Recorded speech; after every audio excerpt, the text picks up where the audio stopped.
और कहासुनी के अंत में अब बात वोट चोरी के मुद्दे को लेकर, जिसे लेकर सियासत इस सप्ताह भी जमकर जारी रही।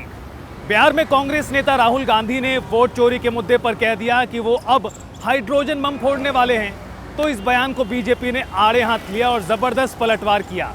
राष्ट्रीय राजनीति का असर हरियाणा में भी वोट चोरी के साथ साथ और तेज होता नजर आ रहा है। देखिए इस रिपोर्ट में।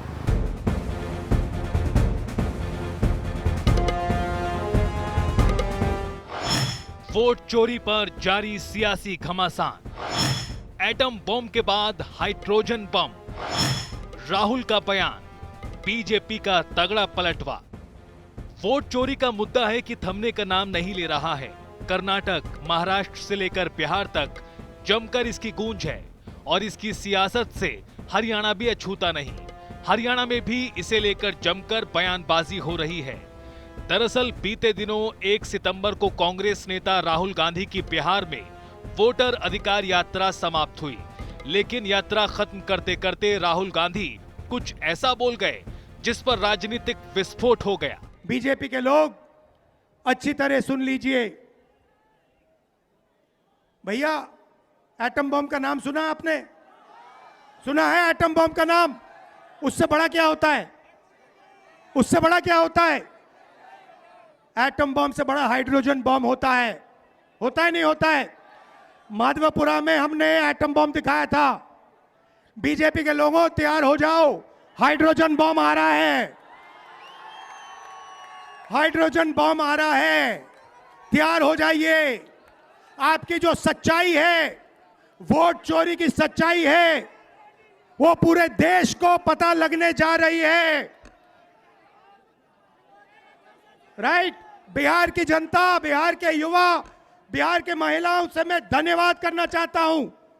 यह क्रांतिकारी प्रदेश है। इसने पूरे देश को मैसेज दिया कि वोट चोरी नहीं होने देंगे। और ये जो आपने बिहार में किया है, हमारी जो मदद की, ये पूरे देश में फैल गई है, कोने कोने में फैल गई है। आने वाले समय में मैं आपको गारंटी करके दे रहा हूं, हाइड्रोजन बम के बाद नरेंद्र मोदी जी अपना चेहरा इस देश को नहीं दिखा पाएंगे। कांग्रेस नेता राहुल गांधी ने बिहार के पटना में बीजेपी पर करारा हमला बोला। राहुल गांधी ने कहा कि बीजेपी के लोग अच्छी तरह सुने, एटम बम से बड़ा हाइड्रोजन बम होता है। बीजेपी के लोग तैयार हो जाएं, हाइड्रोजन बम आ रहा है। वोट चोरी की सच्चाई पूरे देश को पता चलने जा रही है। तो वहीं वरिष्ठ भाजपा नेता एवं सांसद रविशंकर प्रसाद ने कांग्रेस नेता राहुल गांधी के इस बयान पर जमकर कटाक्ष किया। उन्होंने कहा कि कर्नाटक की मतदाता सूची पर सवाल उठाने वाले राहुल गांधी का एटम बम फुस हो गया। दुनिया में आज तक कोई हाइड्रोजन बम फूटा नहीं, लेकिन नेता विपक्ष इसे फोड़ने की बात कर रहे हैं। परिवार के कारण आए हैं, देश जानता है। इन कुर्सी पर बैठने के बाद तो कुछ आपका आचरण मर्यादित होगा। याद है ना, मोहब्बत की दुकान लेके चले थे अपनी यात्रा में, याद है कि भूल गए आप लोग? उस मोहब्बत की दुकान में कितना नफरत परोसा, ये भी आप जानते हैं। जरा भैया शांत रहिए, बड़ी कृपा होगी पीछे प्लीज। तो नफरत ही परोसे, अब आप एटम बम और हाइड्रोजन बम की बात बोलते हैं। यह देश को समझना चाहिए, राहुल गांधी गैर जिम्मेवार हैं। इस देश को समझना चाहिए। हालांकि राहुल गांधी के इस बयान को हरियाणा के संदर्भ में जोड़कर देखा जा रहा है, क्योंकि राहुल ने इस मुद्दे पर अपनी पहली प्रेस कॉन्फ्रेंस में हरियाणा में भी वोट चोरी का आरोप लगाया था। तो हरियाणा कांग्रेस भी इसे लेकर हरियाणा विधानसभा चुनाव 2024 के बाद से ही आरोप लगाती आ रही है। और राहुल गांधी के आरोपों के बाद से हरियाणा में भी इसे लेकर सियासत तेज है। बीते दिनों कांग्रेस पार्टी के वरिष्ठ नेता पूर्व सीएम भूपेंद्र हुड्डा ने प्रेस कॉन्फ्रेंस में एक बार फिर हरियाणा में वोट चोरी का आरोप लगा दिया। वोटों में धांधली के मुद्दे पर हुड्डा ने कहा, चुनाव आयोग अपनी साख गंवा चुका है और हरियाणा में उसने पूरी तरह बीजेपी के इशारे पर काम किया। यही वजह है कि वोटिंग के बाद कुल मिलाकर 72 घंटे के भीतर कुल वोट पोल में 7% तक की बढ़ोतरी हुई। हरियाणा के पिछले 5 नतीजे निकालकर देखें तो सरकार उसकी बनी जो पोस्टल बैलेट में जीता। इसलिए राहुल गांधी ये कह रहे हैं भूपेंद्र हुड्डा ने कहा कि मेरा कहना है कि चुनाव बैलेट पेपर पर होने चाहिए। विकसित देश भी वापस बैलेट पेपर पर आ गए हैं। सबसे बड़े वोट चोर है, इसी वास्ते हमने प्रदर्शन किया। वोट चोरी का हर हथकंडा ये वोट चोरी कराते हैं।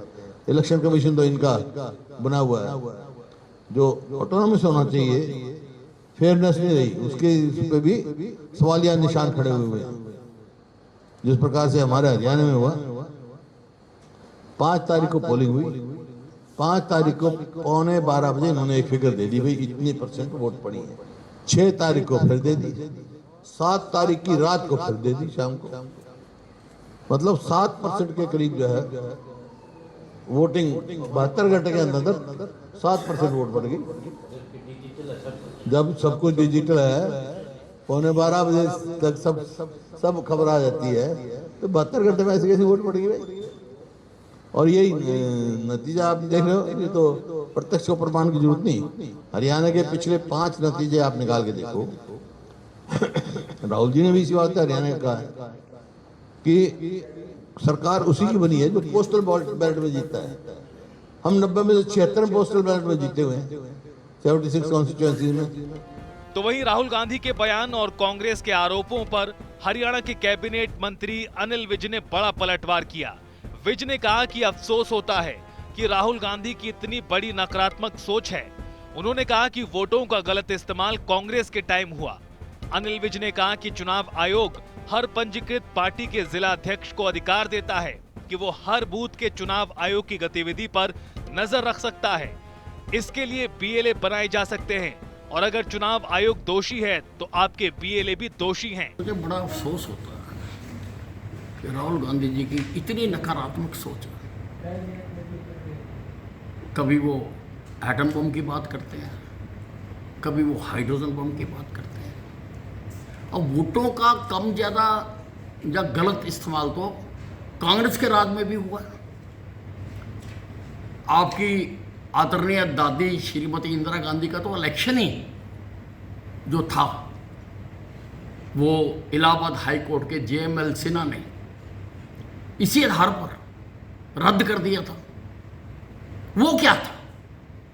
वो एटम बम था, नाइट्रोजन बम था या हाइड्रोजन बम था? हमने तो कभी नहीं कहा। प्रक्रिया है, अगर किसी का गलत वोट बन गया तो उसमें प्रक्रिया है।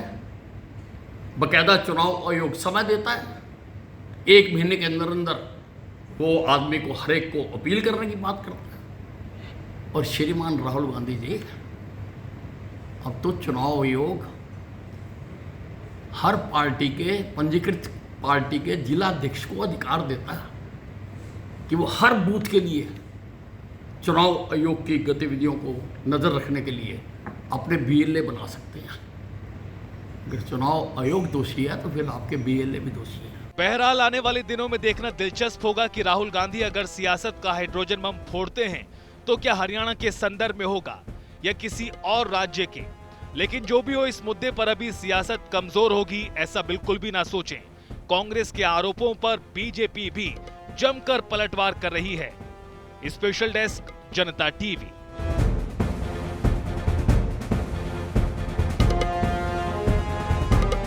तो वोट चोरी का मुद्दा हो या बाढ़ बारिश की आफत, सियासत नॉन स्टॉप जारी है। इस सप्ताह की कहासुनी में फिलहाल इतना ही। फिर होगी मुलाकात, तब तक के लिए नमस्कार।